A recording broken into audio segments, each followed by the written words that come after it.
Stillman Company is delivered by TriStar Moving, ESPN 1025 The Game. Speaking of TriStar Moving, had a great time last night. I tell you that those guys out there, Garrett and Robert, they are true Nashvillians. I was out with Garrett last night, he and his wife, at the CMT Awards. Had a blast. Fun. I will say this, though. I had one friend, not going to say who, had one friend that was up for an award. They didn't win it. I thought they got robbed. And then there was another guy that I know who was up for an award, didn't win it. I think he got robbed. So I'd like to tabulate the votes at the CMT Awards, but, you know, just recount. Yeah, something like that. You also got to perfect, like, your loser clap. Like, you're equally disappointed, but also still excited for the person who won. When the camera's on you. The one thing I will say, though, is I do think it's probably important. Like, you know how, like, you don't joke about bombs at an airport? Like, Well, I would hope not. Maybe, like, even though, like, you can make a joke about it, like, you don't joke about it at the airport. Right. Like, maybe talking about voting counts not being right isn't something that we should no longer joke about anymore. Like, I'm joking when I said that I think the CMT Awards were rigged last night. Like, that's a joke. Yes. Like, I just want everybody to know that. And so maybe that now is entering that territory. Moving on. Anywho, we have an absolutely loaded show. TD, the TD Power Hour. Next hour, TD was at practice today. Julio Jones on the football field. And so today, after practice was over, both Mike Vrabel and Julio Jones met with the media. And the one thing that I love about Mike Vrabel press conferences are that very rarely do you ever get anything of true substance out of Vrabel, especially this time of the year. Because this time of the year, there's no game that just happened to where you can ask him, why did you give the ball to that guy? There's no question that you can ask him about a game that's about to happen, like, what do you think of that guy you're about to play? It's also, what do you think's important about practice and a coach like Vrabel? And the thing about Vrabel is I think he actually means this, but when he answers questions about stuff like this, about, hey, we're just out here to try to get better every day, and we need to tell the team, and the team needs to focus on getting better, and it almost sounds condescending, but the truth is Vrabel probably looks at today and is like, hey, we got to get better today, and then we got to get better tomorrow, and then we got to do all those kind of things. You all know the drill, etc. But he, like, actually believes them, but it's just not fun. It's like, so you got Julio Jones. How excited are you? And we'd love Vrabel to say, we're going to the Super Bowl, baby. He's never going to do that. But I did have one big takeaway from listening to both Vrabel and Julio today. And that is a concern that I kind of had when it came to Julio. I don't know Julio Jones. Never covered the guy before in my life. Never on a day-to-day basis focused on a team that he was on. If somebody asked me, and we'll use Marcus Mariota as the example. If somebody asked me, Jared, what do you think of Marcus Mariota as a teammate? I would tell you that he is the best teammate I have ever covered. I have never met one person who dealt with Marcus in a 5-year period in which there were some ups and a lot of downs that ever had the courage and, I'm trying to think of the right word, but maybe the respectfulness that Marcus Mariota carried himself with. In fact, when the Titans lost the AFC title game, I talked to Marcus in the locker room, just he and I told Marcus what kind of guy I thought he was, that I thought he was a stand-up guy, and that I really wished him nothing but the best. And Marcus and I had a conversation, and like Vrabel will say, I'd leave that private. But when Marcus got out on the field for the Raiders in that game, that Thursday night game, Derek Carr got hurt, you bet your bottom I was standing up, screaming, rooting for Marcus Mariota, because that's the kind of guy he is. I don't know Julio Jones. All I know about Julio Jones is he was a star wide receiver in Atlanta, and it felt like every other year there was a contract debate with Julio Jones. And the contract debates are weird, because in pro sports, we break these down. But there is a difference between being selfish and looking out for your own interests. There is a very big difference. I would use Aaron Rodgers as an example of someone who is selfish. Oh, this team drafted a young quarterback. Now they don't like me anymore, and let me spend an entire summer pouting about it. That's selfish. Tom Brady got a new deal in New England that made him a free agent where they couldn't tag him. He went to Tampa Bay, better weapons, won a Super Bowl. That's looking out for yourself. There's a big difference. I don't know Julio Jones. I don't know if he's selfish. I don't know if his contract debates in Atlanta were him looking out for himself. But I did feel comfortable listening to Mike Vrabel talk today, knowing that Julio Jones was here, unlike Vic Beasley. Julio Jones was here, and he practiced. And while Vrabel wouldn't tell anybody what he's talked to Julio about since Julio's arrived, and everything that he talked about with Nick Saban about Julio he wants to keep private, and everything he has said to the rest of the team about Julio he's going to keep private, and everything he said to Julio he's going to keep private, I did ask him about great offenses that he played as a player. The Indianapolis Colts with Peyton Manning, the greatest show on turf, and even the offenses he had in New England, which he was a part of. Remember, he played tight end. So think of all the Hall of Famers. Peyton Manning, Marvin Harrison, Edgerrin James. I believe Reggie Wayne will be in the Hall of Fame one day. Isaac Bruce, Kurt Warner, Marshall Faulk, Tom Brady, Randy Moss. It's a lot of big-time egos, big-time dollar guys, and again, Hall of Famers. And yet they always found a way to make it mesh. What is the way to make it mesh? And this was the money quote from Mike Vrabel, because this, I believe, is the message that he has already had with Julio, and I believe Julio's reciprocated it. Here's what he said about great offenses meshing.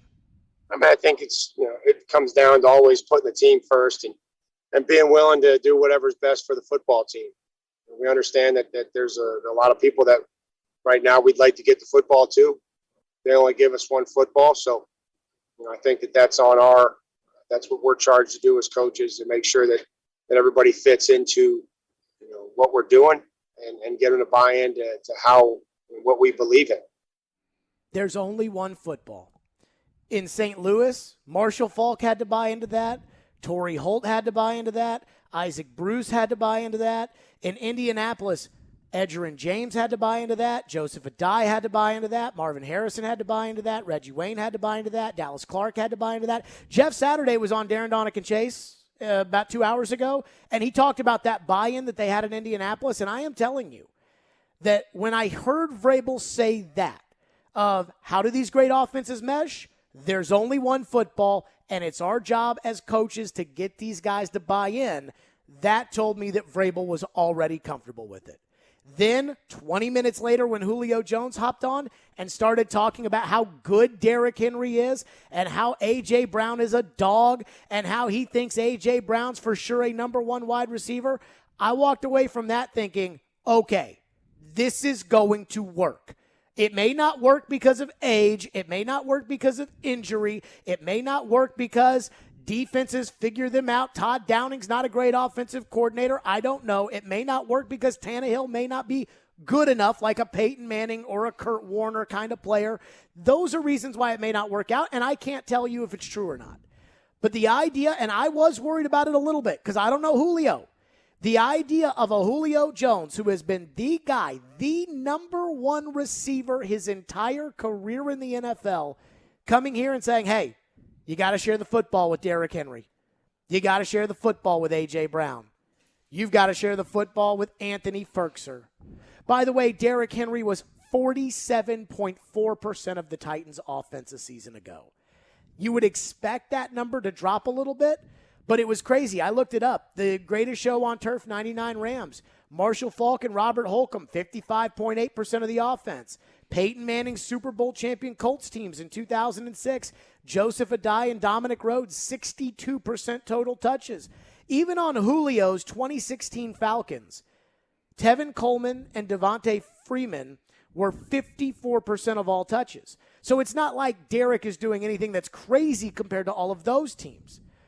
But now I feel comfortable with how Julio Jones will fit in. I can't tell you exactly how I would feel if Julio Jones only gets 3 targets in a game the Titans lose, in which A.J. Brown gets 9 and only catches 4. But I'm not sure I have to worry about that. If the Titans aren't throwing the ball a lot, it means they're probably winning. If they are throwing the ball, then it probably means that they're losing, and guess who's probably getting targeted? Julio. So the more I think about it, and I was a little worried again because I don't know Julio. It's not a personal attack on Julio. it's probably a personal attack on the diva wide receiver position in the NFL, which is held by most wide receivers. I don't really have that fear anymore. The thing that's interesting about diva wide receivers is we all know the divas of our day. Randy Moss was a diva, even though Randy has kind of cleaned it up and now he's on television. And so Randy was a diva.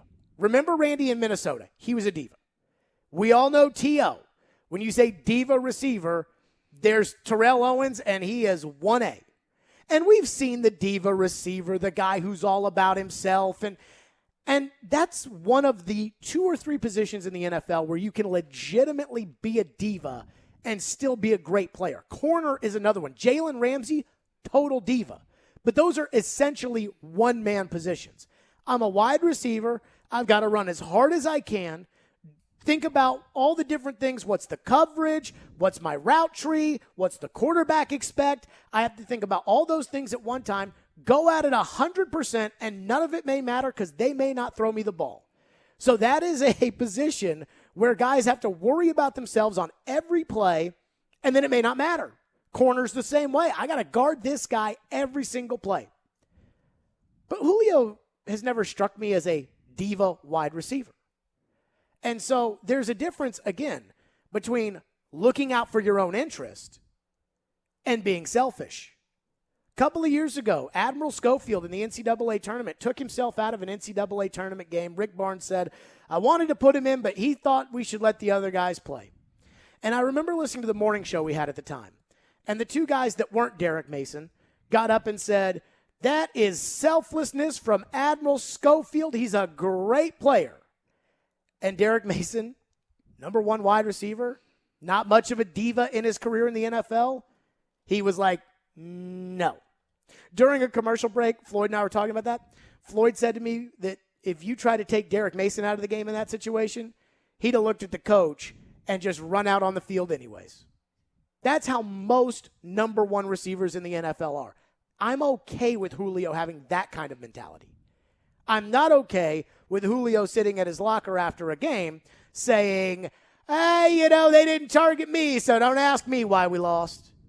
And again, today listening to Vrabel and listening to Julio, I'm convinced that's not going to be an issue. And so, again, how much can you take away from OTAs? You know the coach isn't going to say much. None of the players almost ever say anything. That's the one thing today that I feel pretty confident in is I am not going to worry about whether or not Julio gets his touches. I'm not going to worry about whether A.J. gets his touches. I've seen A.J. Brown as a Titan, never heard a one peep about A.J. not getting the ball enough. Not going to worry about Derrick Henry and whether he's not getting his touches. Remember, Derrick Henry sat the bench for 2 years. So all in all, for whatever you can take away from an OTA press conference, I feel great right now about what I heard out of the Tennessee Titans today. 615-737-1025 is our phone number. Calls first, then text 615-737-1025. We will get your reaction. And again, the big question I have here is, can we now feel, after one press conference, can we now feel good that the touch issue won't be a thing? Plus what Jeff Saturday had to say about it. We'll get to that coming up next. We're live from the wholesaling studio, powered by RumbleOn.com. It's Stillman Company on ESPN 102.5 The Game, and we're streaming on the Game Nashville app.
Hey, Julio, welcome to town.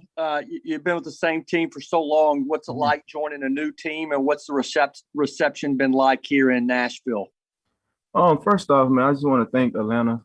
You know, it was home for me for the last decade. The fan base, the Atlanta Falcons, you know, the whole organization. Without them, you know, they gave me the opportunity to showcase, you know, my ability and what I can do, and you know, obviously love the game. But you know, being here at the Titans, I love it. I'm very excited to be a part of this organization. Just the team camaraderie, just the whole atmosphere and everything here. Just feels like when I was in college, you know, at the University of Alabama. It's amazing here. So that's where I'm at right now. Had a great day today. Just finished the workout, so I'm excited about being here. Julio Jones today in his introductory press conference, though it wasn't like an introductory press conference of let's hold up the jersey, let's put on the hat, let's take questions for Julio. It was more of a just got off the practice field kind of vibe. And again, optics. I mean, I guess it doesn't matter when Julio has his first press conference, but the optics of Julio being the kind of guy, and Mike Vrabel talked about this, comes to town, I would assume passes his physical, goes back to Atlanta to get some stuff, comes back because he wants to be here for the first day of practice. Regardless of whether or not that matters, I like the optics. I do. And it's funny because, again, I don't know Julio like everybody else that would have covered Julio knows Julio. I don't know Julio at all. But I did worry about the idea of Julio wanting the football and Julio looking at the football and saying, hey, I know you got Derrick Henry and you got A.J. Brown, but I'm Julio Jones. And Mike Vrabel said that the key to these great offenses that he played against and that he played with in New England was the fact that there's one football and everybody's got to buy in. Julio Jones was asked today about stats. Again, kind of something similar. Here's what Julio Jones said. Yeah, Julio, obviously, you know, in your time in Atlanta, you were targeted frequently. That probably isn't going to be the case here with the Titans, but have you had conversations with some of the guys just about, you know, adjusting to that and accepting it and still excelling? It's just, you know, at the end of the day, you want to create a winning culture. You know, however you need to do it to get the job done. My whole career, I've never been a stat guy. You know, previous years, everybody always asking me, what you thinking you're going to do? What's your prediction? You know, things like that. I've never been a stat guy. I'm a team guy. I'm just excited to be a part of the organization, and whatever they need from me to do, you know, I'm willing to do it and play my role and play it at a high level.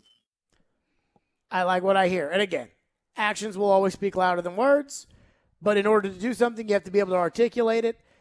I mean, Julio's had a long career, and outside of some contract squabbles that I never really understood, and by never understood, I mean I never understood Julio's side of it. Mm-hmm. Like I never understood signing a contract and then other receivers sign contracts and then you saying a year later, I want a new contract. Like, I get it because you want more money, but I never totally understood that. Again, when it comes to money, and I think we've done this a lot over the years, but when it comes to money, nobody's going to judge Dak Prescott for how he handled his contract. Nobody's going to judge Ezekiel Elliott for how he handled his contract. No one's judged Matt Ryan on how he's handled his contract or Ryan Tannehill how he's handled his. Or the only times we really judge it, we don't judge Aaron Rodgers with the amount of money he's getting paid. We judge Aaron Rodgers on how much of a baby he is. And so I think about that and I say, okay, Julio's been in the league for a decade. Have we heard any Julio bad teammate talk? No. And I don't think we have. So I walk away from these two press conferences today, specifically Vrabel's and Julio's, and I think I'm not worried about the idea of Julio being 7.7% of the offense like Corey Davis was last year. And I think it could be so easy for Julio to say, just like run through the motions in this press conference. Yeah, you know, I want to win. I'm happy to be here, whatever. You know, a lot of the press conference speak. Sure. I believe him. Like when he says that, I believe that. And I think that Julio has this great understanding that it's not about the name on the back of my jersey. It's about the name on the front of my jersey. And that's very much so what I got from Julio. And I think that A.J. Brown is very much so on board. So I think that having this, you know, team before me, quote unquote, mentality is going to be huge for the Titans, because that was one of my concerns going into it, is how are you going to be able to handle two number ones and one of them not being number one? And I think that Julio Jones addressed that, and we'll see it once the season starts, but I think that he addressed that and has eased my concerns so far. I mean, the one thing that, and I asked John Robinson about this the other day, and TD and I talked about it last week when we were discussing all about bringing in Julio Jones. And I think one of the key elements here with Julio was the idea of blocking. Because Corey Davis drove me nuts with his inconsistency. You know, he'd drop the ball sometimes. He'd be injured in big games. There'd be a big game, and you'd see the stat sheet, a big fat 0 from Corey Davis. He didn't really do much his first 3 years. Every now and then he'd make a good catch, but Corey Davis wasn't making the kind of plays A.J. Brown's made. There was a very clear difference to me very early on in A.J. Brown's career that Corey wasn't A.J. And I look at this and think, will Julio do the blocking part? You know, he's not going to be Corey Davis blocking. TD said he thinks Corey Davis is the best blocking wide receiver in the NFL, and I would probably agree with it, which is why it's even more confounding that he went to a team of the Jets that has no running game or no other receivers anyways.